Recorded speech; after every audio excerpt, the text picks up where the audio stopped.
Assalamu alaikum students. In this video I am going to describe theorem 12.1.4 of 9th class. So the statement of this theorem is any point on the bisector of an angle is equidistant from its arms. जैसे कि मैंने आपको पहले बताया था पिछली video में कि जो आपके पास यहाँ से लेके यहाँ तक स्टेटमेंट होगी वो आपके इससे पहले तक की जो स्टेटमेंट है वो आपके पास गिवन स्टेटमेंट होती है, मतलब ये गिवन डाटा होता है। और इसके बाद जो है यहाँ से यहाँ तक जो आपके पास स्टेटमेंट है वो हिंट्स होती हैं कि आपने प्रूफ क्या करना है। तो जो गिवन है उसमें आप देखिए इसमें क्या चीज़ है, पॉइंट है, बाइसेक्टर है और एंगल है। तो यहाँ पे आपने इन तीनों चीज़ों को मेंशन करना है गिवन में। So first given is a point P is on OM।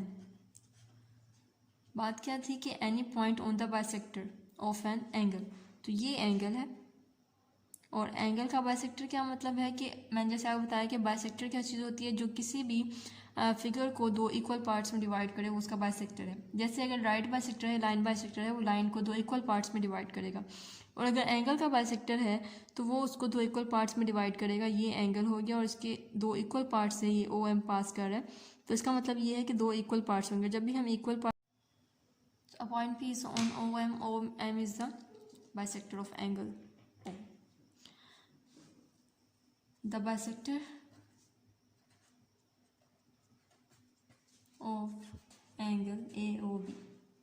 आप इसको अपनी वर्डिंग में भी लिख सकते हैं कि AOB is an angle and OM is the bisector of angle AOB and point P, यहाँ पे कोई पॉइंट P ले लेते हैं, एनी पॉइंट P, जैसे उन्होंने कहा था कि यहाँ पे हमने कोई पॉइंट P ले लिया है बाइसेक्टर पे। Any point P is on OM the bisector of angle AB। जो आपके पास यहाँ पे गिवन था वो आपने सारा यहाँ पे मेंशन कर दिया। सेकंड इज टू प्रूव में आपके पास क्या है कि आपने ये प्रूव करना है is equidistant from its arms जो इसके यहाँ पे ये हैं, ये यहाँ पे इसके एजेस जो होंगे इसके आर्म्स कहलाते हैं। इक्विडिस्टेंट मतलब कि जो पॉइंट P है वो इधर इस आर्म से इक्विडिस्टेंट पे है, बराबर डिस्टेंस पे है।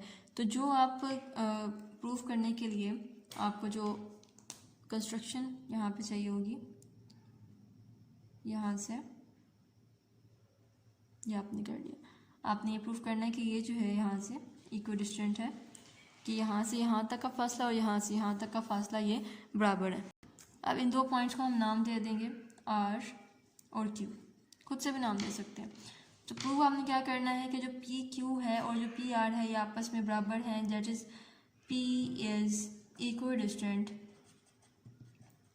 From OA and OB। इससे इक्विडिस्टेंट है, इसका मतलब ये है कि जो PQ होगा वो बराबर होगा PR के, मतलब P से लेके Q तक डिस्टेंस और P से लेके R तक का डिस्टेंस ये बराबर होना चाहिए, कॉन्ग्रुएंट होगा। कंस्ट्रक्शन आपने लिखेंगे तो आपने क्या किया कंस्ट्रक्शन में, आपने यहाँ से P और R के साथ एक लाइन ज्वाइन की है और P से लेके Q तक एक लाइन ज्वाइन की है। इसको ज़रा हम हाईलाइट कर देते हैं ताकि हमें पता लगे कंस्ट्रक्शन है।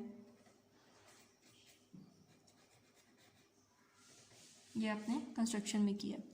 सो ड्रॉ PR, आपने PR किया है, draw PR which is perpendicular to OA and PQ perpendicular to OB। Perpendicular का साइन यहाँ पे आपने लगा दिया, 90 का एंगल यहाँ पे है इसलिए आपने परपेंडिकुलर का साइन आएगा।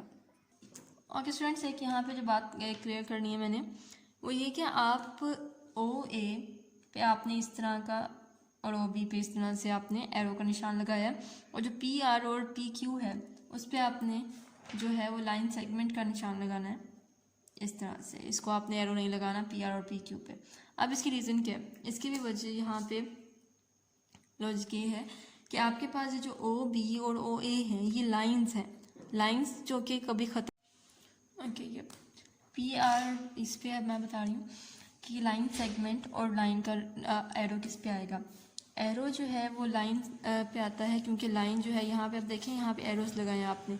एरोस का मतलब ये है कि यहाँ पे ये इसकी कोई लिमिट नहीं है, ये हमेशा जो लाइन है वो चलती रहती है।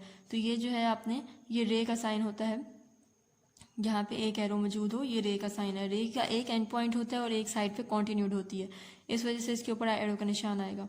और जो पी आर और पी क्यू है, क्योंकि पी की यहाँ से क्यू तक लेंथ है, पी से लेकर आर तक, ये जो है एक स्पेसिफिक लेंथ है जो कि कोई आप इसको मेजर कर सकते हैं, इसलिए आप यहाँ पे जस्ट एक लाइन सेगमेंट ड्रॉ करेंगे, इस पर आप एरो ड्रॉ नहीं करेंगे।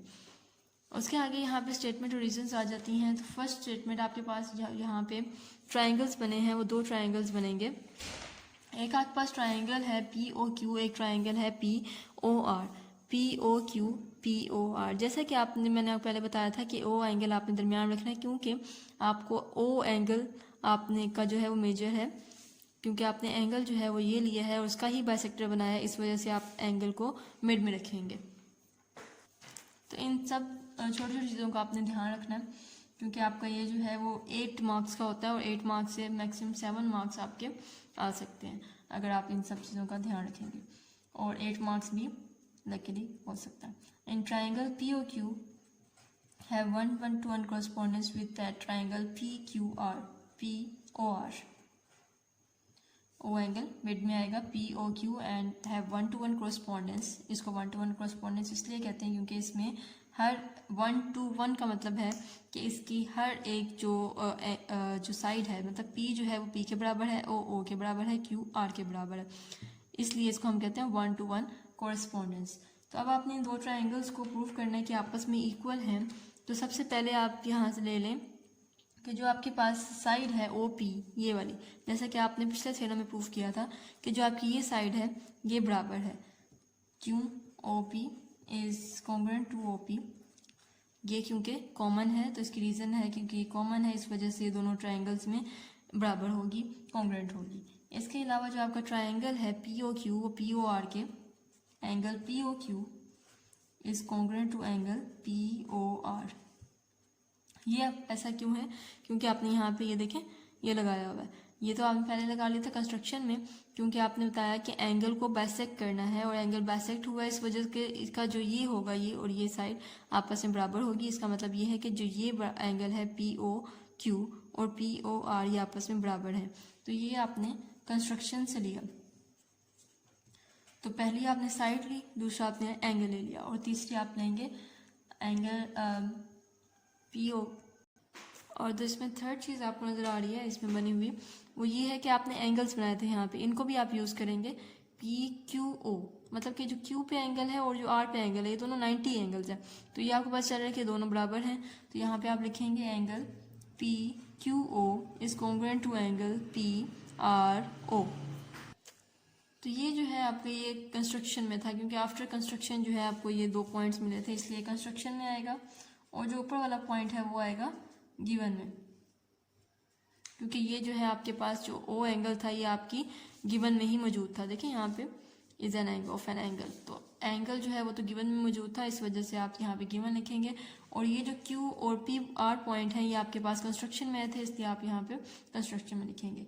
तो क्या आपने मैंने जैसे आपको पहले बताया कि 6 चीज़ें होती हैं ट्राइंगल की, उसमें से आप कोई भी 3 चीज़ें प्रूव कर दें कि वो इक्वल है तो पूरा ट्राइंगल इक्वल हो जाता है। तो यहाँ पे आपने एक तो प्रूव कर दी इसकी साइड, ये वाली साइड, ये वाली, कि ये बराबर है और ये एंगल दो बराबर है, और इसके अलावा जो ये एंगल है O एंगल है ये बराबर है।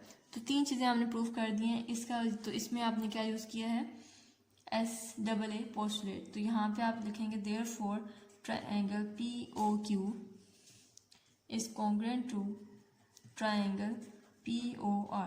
तो आपको किसी भी ट्राइंगल प्रूव करने के लिए 3 चीज़ें चाहिए होती हैं। तो ये आपने क्यों से यूज़ किया है, SAA is congruent to SAA, side angle is congruent to side angle.